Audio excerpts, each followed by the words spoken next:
Well, I'm glad this wasn't installed by us, because that is some wonderful craftsmanship right there. We got exposed suction line, drain line that goes nowhere. Oh, good Lord. I feel sorry for this customer. Couldn't even put the unit on the pad straight. I mean, really?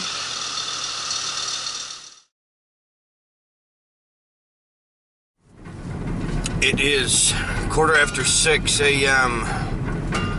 and I'm late.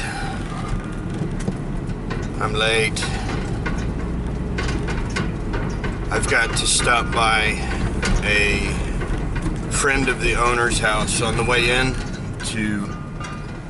or friend of the boss. I have to stop by one of the boss's friend's house and put on a defrost board on my way in. And then today we are going to replace the heat exchanger from the improper propane conversion. Heat exchanger burners. So that should be fun. Stay tuned and we'll see you when we get to Lillington. Okay, so we've arrived, and as I'm driving up to the house, I noticed that the system that is frozen is not actually the system that I was supposed to put a defrost board on. So I guess we've got a little more than just throw a defrost board on it and roll out.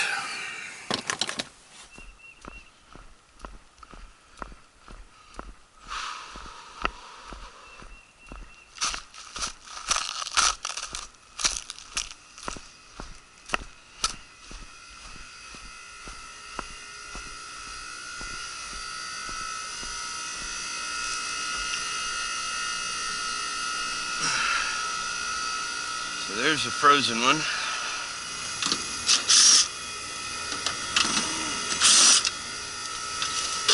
Oh, it is the same one. Alright. Let's see if we can get it to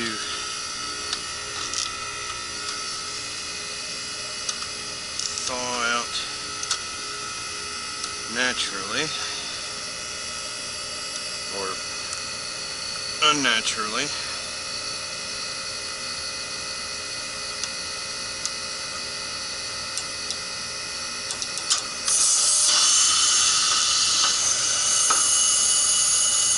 So we're going to jump yellow and orange to get the reversing valve to kick and manually pull the condenser fan motor. This could take a minute. Okay, so we're going to go ahead and kill power, even though we haven't finished the manually induced defrost cycle.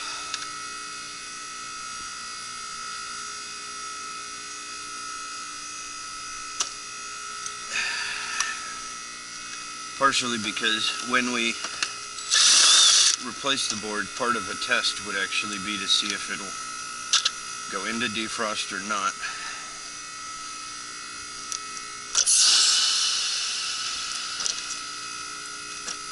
We've got low voltage on it, but no high voltage power.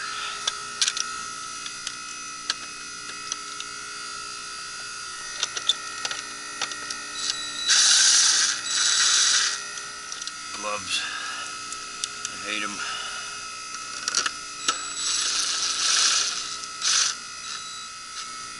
Alright, so previously this board was not transferring power between the incoming Y signal and the outgoing Y signal. And I guess one thing I need to figure out is which is which. Crap.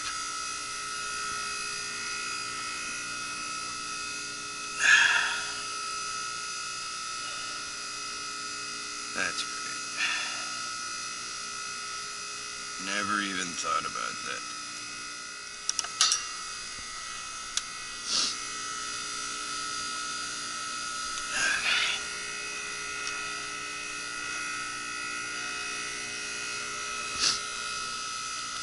Outgoing and incoming is what it looks like.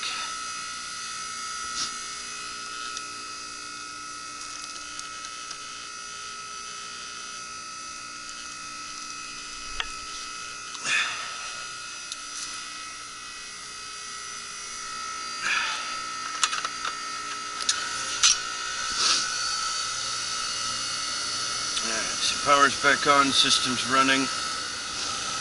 We got heat on the suction line, so I know it's running in heat. We're going to initiate a defrost or force a defrost just to see.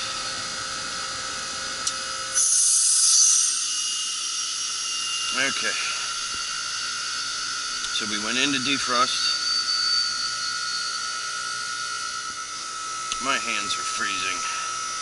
You can't wear thick enough gloves in the wintertime to keep your hands warm and work.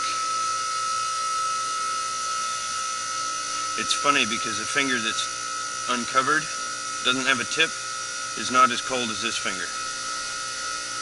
Urgh. I hate the heat also, but the cold definitely is painful. Guess I need to live someplace that's always mild, but then I wouldn't have a job. Condenser fan's back. And reversing valve. It did not thaw the coil out completely, of course, but we're extremely frozen over, so I almost wouldn't expect it to. Your coil sensor can warm up even when things are working properly.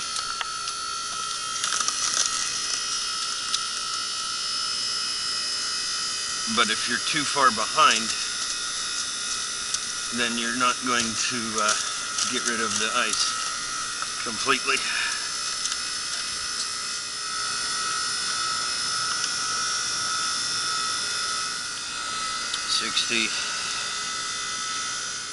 We've got basically no airflow out here, so no way for that coil to run proper temperatures.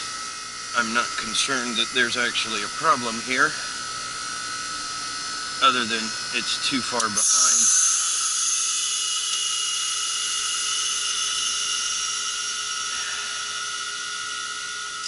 Okay, so what is happening when this system gets behind on its defrost is that the ice does melt on the coil, but then there's an air gap between the coil and the ice, and the inside is where the heat radiates.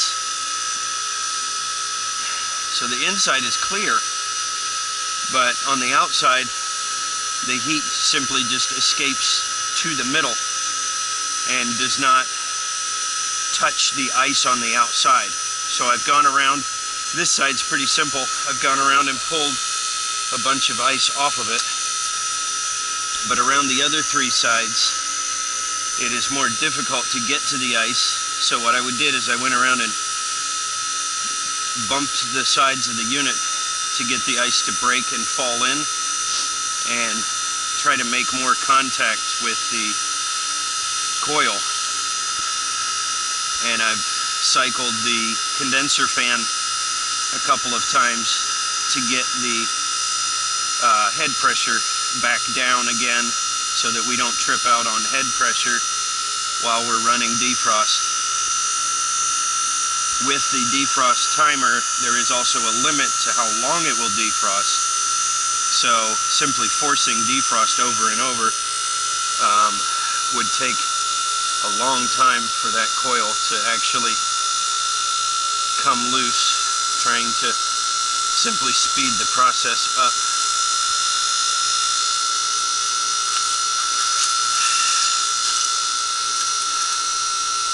And in an answer to the question whether 13 SEER or 20 SEER is your better system, this is a 13 SEER system, and the defrost board failed within 6 months of install. Defrost boards are not usually a failure due to install. That's going to be a manufacturing issue. It's not the fault of the installation contractor. Unless, of course, he's, damaged it somehow with a short or contact with some component that, damaged the circuits. Generally just a manufacturing screw up or fault. As you can see here, we're running about 500 psi over 115. We were pushing closer to 600 psi because we had more ice on it and the heat was kind of staying in. Having broken some of that ice, it's able to release some of that heat and the head pressure is not climbing as quickly.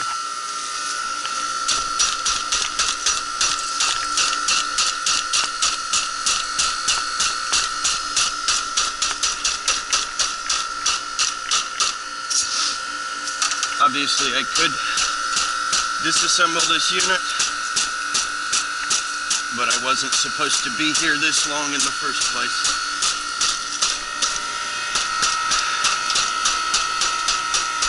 What I may end up doing is coming back on my way home this evening and recheck to see how well it's thawed out at that point.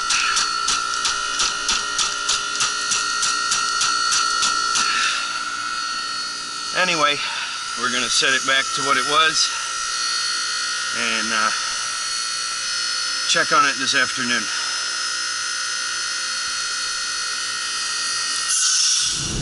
Okay, we got the defrost board on. Got the system back to where it should be working.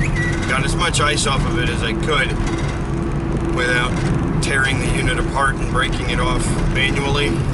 And I will be back this afternoon to check on it and see if it's been able to catch up to the ice that's on the outside of the coil. Shouldn't be an issue, but I'll be back to double check it. And now we're headed to the office to pick up the heat exchanger and burners. So stay tuned.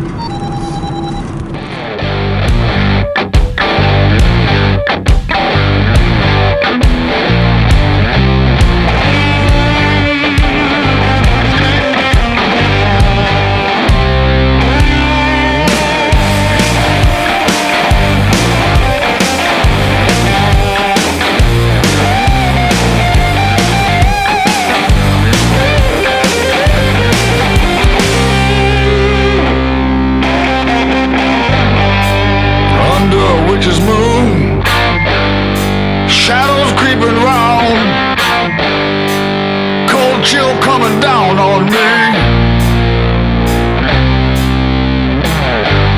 Hard times are falling.